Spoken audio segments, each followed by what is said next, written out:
Hi, my name is Justin Latimer, and I'm going to show you a Medieval 2 Total War battle replay. Mongols versus Timurids, and this is April's 1st, April's Fool's Day. My opponent decided to play as the Timurids, and he told me that this was an experiment. And so I had a pretty good feeling that what that meant is you're bringing elephants. I'm going to be fighting elephants. And so here we are. This is the Black Forest map. I wasn't honestly intending to play as the Mongols here, but as my opponent chose the Timurids, he kind of forced my hand.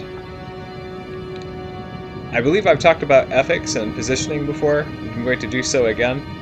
I'm positioning myself on the largest hill here because I think there's a really good chance that my opponent is going to deploy on one of these hills over here. Because if he does that, and he has brought elephants, he will maximize the effect of his very deadly weapons. So I'm going to deploy over here to try to negate that. Also, there's this forest here. I'll be able to use that as cover if I need to, or I'll be able to go up this way and around. But I'm not going to simply give up and allow myself to be defeated. I believe that ethics in battle, you have to do the absolute best you can to win. And although that doesn't sound very chivalrous to do anything you can to win, I would like to point out that against a good player, that is respectful to give them a good game.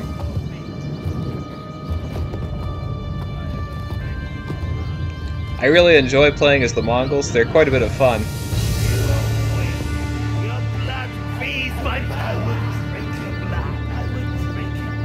I've been reading Musashi Miyamoto's The Book of Five Rings a lot recently, and one of the things he says is that in battle you should have no objective except for victory. And so that's another thing I'd like to point out. If you're going into a battle and you have any objective other than winning, you have no purpose in going into battle. So my opponent's done something interesting. Instead of deploying on the largest hill, he has deployed on this hill over here. This means that I will not be able to use this forest to screen my advance and soak up some of his missiles. But that would only be useful if my opponent had brought missiles. Instead, he has brought 2 units of Khorizm cavalry, and he has also brought 2 units of peasants. Just peasants. He's also brought 5 units of militia spearmen. Not very impressive. His general is in this unit of Khan's Guard. There he is. He's brought a monster bombard, and he's brought 2 rocket launchers.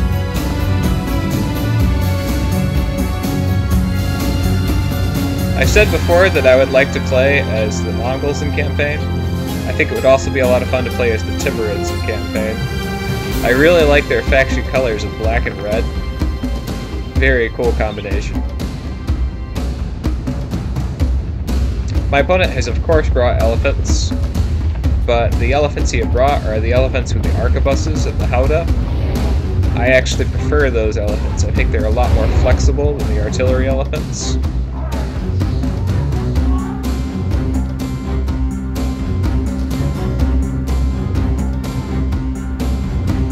So I have already taken the hill opposite of him. I'm not within range of any of his units. I have 4 units of Mongol heavy archer, and I brought a lot of horse archers because I brought a lot of missile units, because I believed that my opponent was going to use elephants, and of course he has brought some elephants. So I need to do the best I can to defeat them. Being able to put a lot of arrows in the air, as well as cannon and other things, will be able to defeat the enemy morale pretty easily. I've also brought 2 units of Khan's Guard. As my opponent wanted more money for his experiment, this enabled me to buy a very nice cavalry unit, as opposed to a cheaper, more affordable one, like light lancers that I've used before. His general is in a unit of Khan's Guard, my general is in a unit of Bodyguard.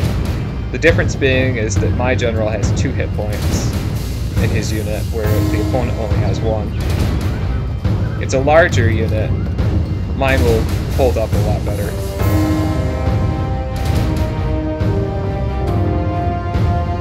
I've also brought artillery. I believed it was quite important to bring some artillery to this battle, so I brought 2 units of bombard. These will be able to use flaming shot. The cannonball will be wrapped in pitch and lit on fire, and that will be able to hurt enemy morale, particularly that of the skittish elephants. I've also brought 2 rocket launchers.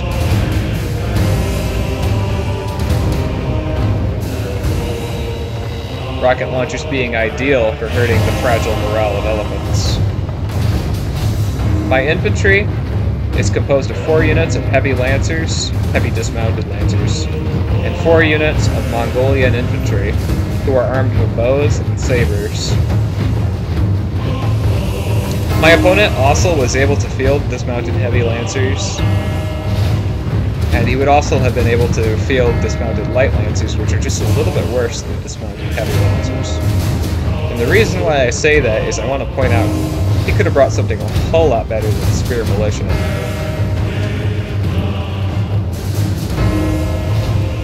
Timurids are not able to field Mongol infantry, but they are able to field Sabadar militia, which are well-armored, long-range bowmen that have axes for backup. So there are a lot of infantry choices that, in my opinion, my opponent could have done better, which would have been a lot better. Instead, his strategy relies very much on his more gimmicky units like the elephant, rocket launchers, and the monster bombard. His Khwarezmian cavalry, mercenary cavalry, it's not very good. I am pretty sure that my Mongolian heavy archers would be able to defeat them. But I also outnumber him with Khan's Guard. I outnumber him with cavalry, I outnumber him with infantry, I have more artillery. At least my artillery is more competent than his. If you look at the slider here, it says that victory is a distinct possibility for me, and the battle hasn't even begun yet. His monster bombard is not able to hit me. He sends me a message complaining about how it can't hit anything. Lol, my monster bombard can't hit anything. So I space out all of my troops to make sure that they are even less likely to be hit.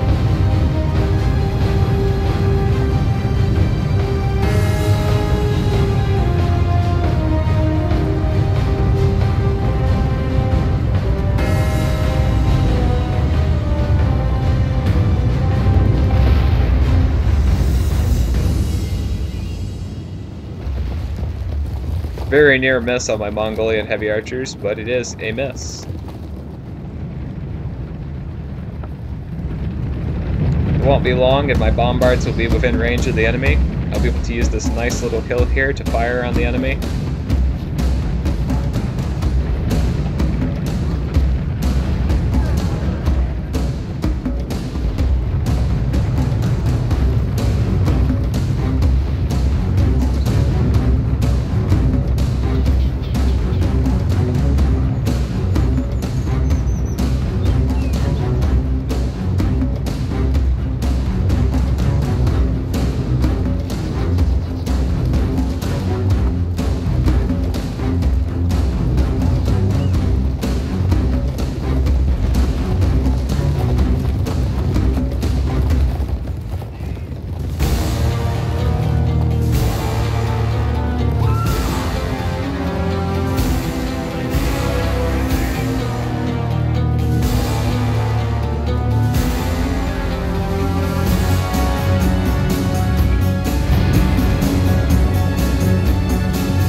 There's the first volley from my bombards. It's not every day you get to see artillery marching with an army.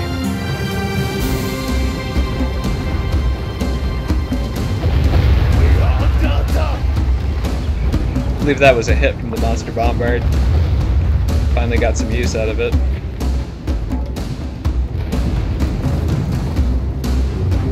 I'm going to continue to advance my army. My rocket launcher will be within range soon. They are preparing them to fire right now. I'm ready. Looking forward to this.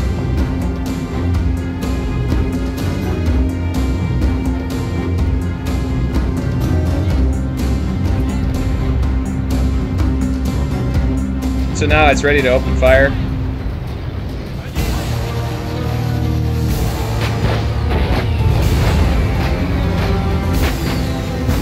I like the way the Mongolian troops give orders. These siege engineers are like, fire!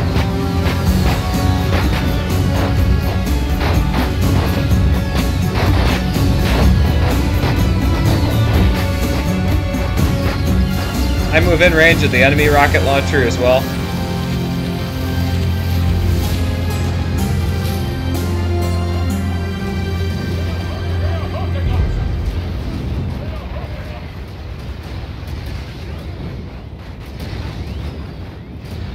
Get off a few arrows against the enemy infantry that are charging me.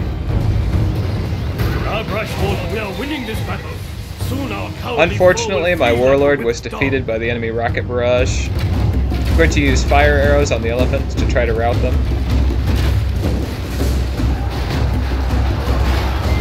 My spearmen are a lot better than his. I will be able to defeat his spearmen and the cavalry that he has reinforcing them with ease.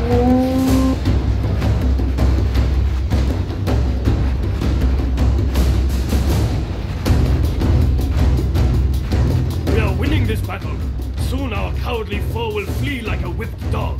The enemy elephants have run amok.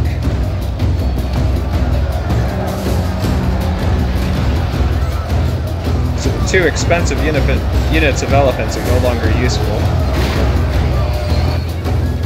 My archers and my horse archers are harassing them. Crushing our enemy. Those fools cannot stand against us.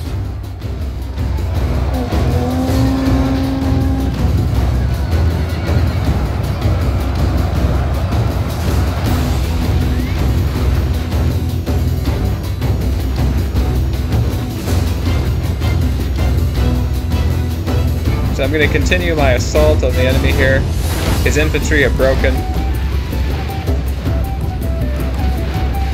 Only lots of routers. Between us and victory.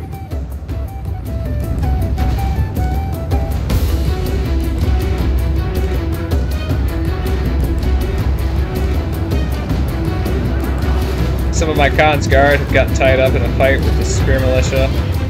Not a good thing for them. But when the majority of my army comes over the hill, the spear militia's morale is not going to hold up.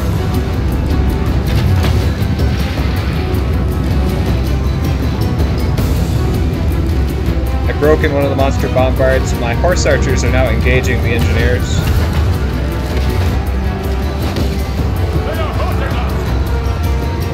Yes, I'm hurting you.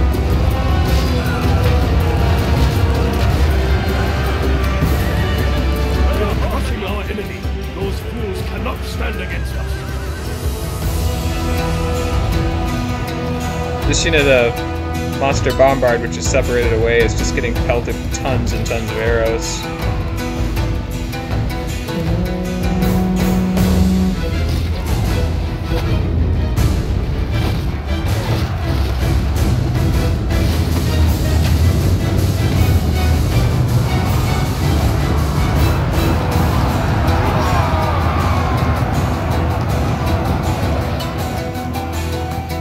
So there aren't many units left fighting. There is a unit left fighting, and that would be the enemy's Khan's Guard, which has attacked my bombard.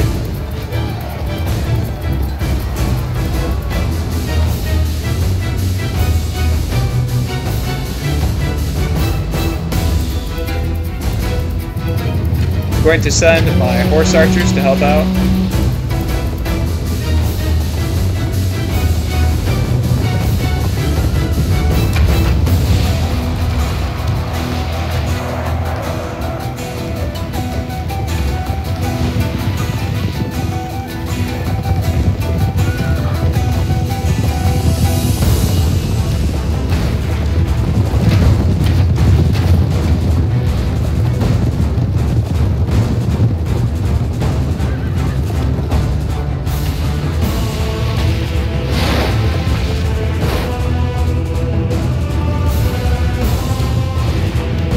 some of my horse archers have come up the mountain to fight. Some of them will come up from the side. They do a ton of damage to the enemy's Khan's Guard, though. And that's impressive considering the fact that a Khan's Guard is a very well-armored unit. And they're made for one purpose and one purpose alone, and that is tanking. Doing lots and lots of damage. They will not hold up against the sheer mass of my heavy archers, though. Attack and drive his men to the ground. Our soldiers must be fighting like old women.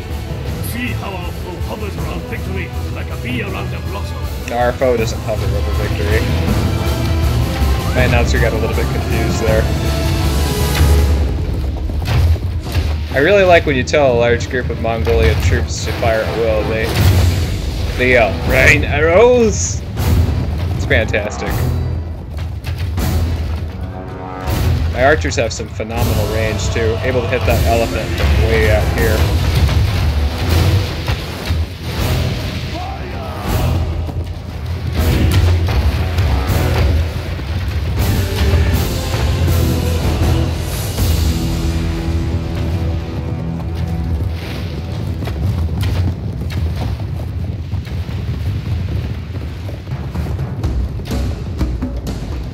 I really like playing as horse archer factions, so playing as the Mongols is a real special treat for me. Ah! Our enemy is no more! We have won a clear victory!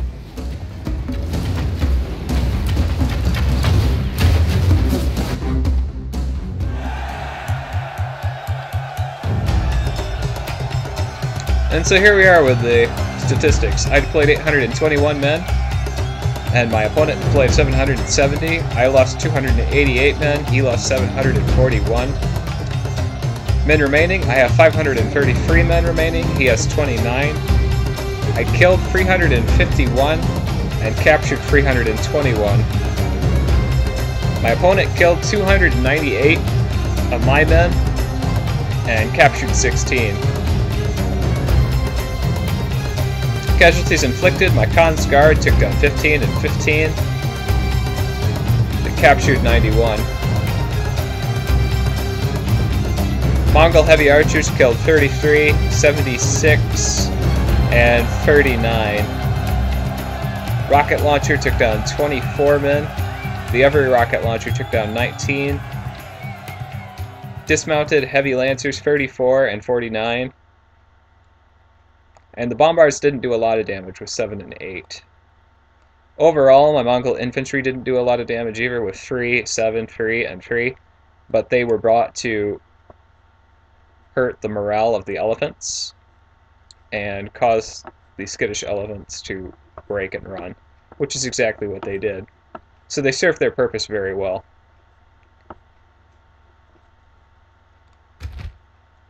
So the Timurids can be beaten. What I did is I brought an army that was really good against the Timurids, and I also attacked, and I didn't let up on my attack, and that was very useful. My opponent actually left this game. He did not stay throughout it. He did not admit defeat either, so I had to chase down some AI units. That was kind of annoying. Good game to him anyhow, though. If you look here at the percentages, 35% of my army was killed and 96% of the enemy army was killed. Some lessons to take from this is that a really good army, a well-balanced army, is well able to take down a gimmicky army that relies too heavily on expensive and powerful troops. Thank you very much for watching. I hope you enjoyed this. I'll have more videos for you soon.